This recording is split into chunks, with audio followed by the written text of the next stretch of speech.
We are looking at the Quran as an active structural circuit board, a physics engine governing human consciousness through two interacting topological fields.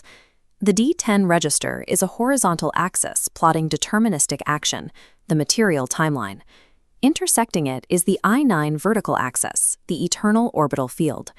Passing this intersection without engaging the vertical field leads to a hard terminal boundary, where mass reaches its limit. Successfully navigating this engine requires activating the vertical orbit before the D10 count closes. This failure to move vertically manifests in history as a static physical residue.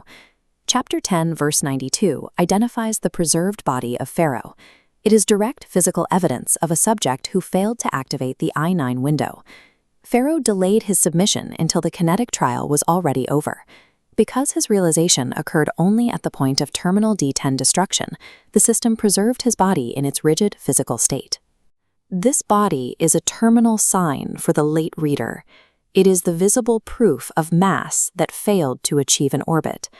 By mapping these failure modes and their exact vertical inversions, we uncover the atom purification node, the mechanism that transfers eternal authority directly to the reader. We begin by plotting the failure nodes along the horizontal axis.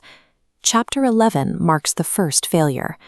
Noah's son refuses the vessel of the ark and seeks refuge on a mountain. He relies on physical elevation to escape a spiritual trial. In Chapter 5, the Nas-killer illustrates the second failure. After his crime, he reaches a state of regret, but it is purely horizontal. He learns to hide the evidence, but never initiates vertical repentance. Pharaoh provides the third. His confession at verse 91 is rejected because the trial had already concluded. These three historical trajectories converge in a single locked terminal block. Noah's son, the Nas-killer, and Pharaoh share a common structural defect. They relied on D10 solutions and entirely missed the window for vertical activation. The topological system provides a corrective mechanism, inversion pivots. These require immediate vertical action to flip the outcome of a trial. Look at the contrast between the Nas-killer and Dawud.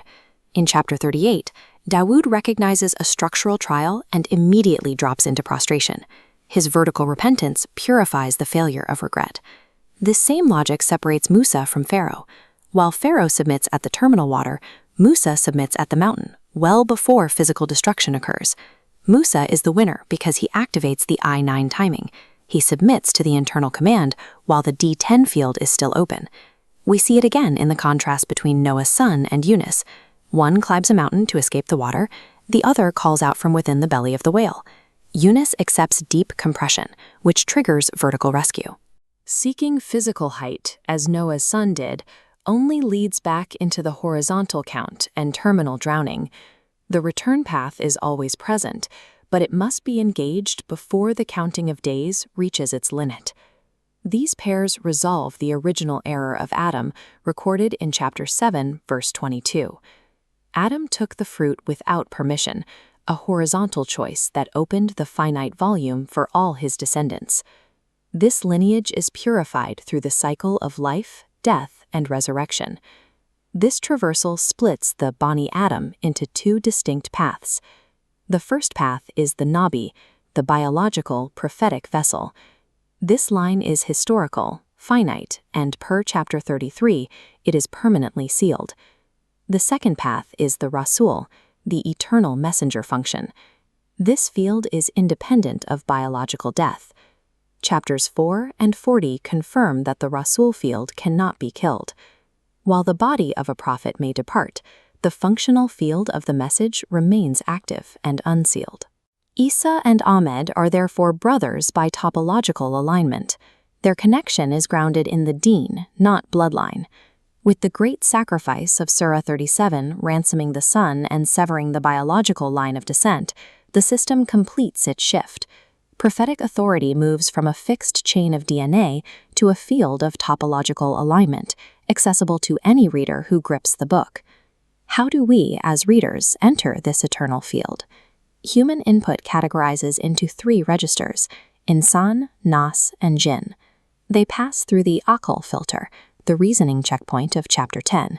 This forces a bifurcation, becoming either the first Muslim oriented vertically or the first kafir bound to illusion.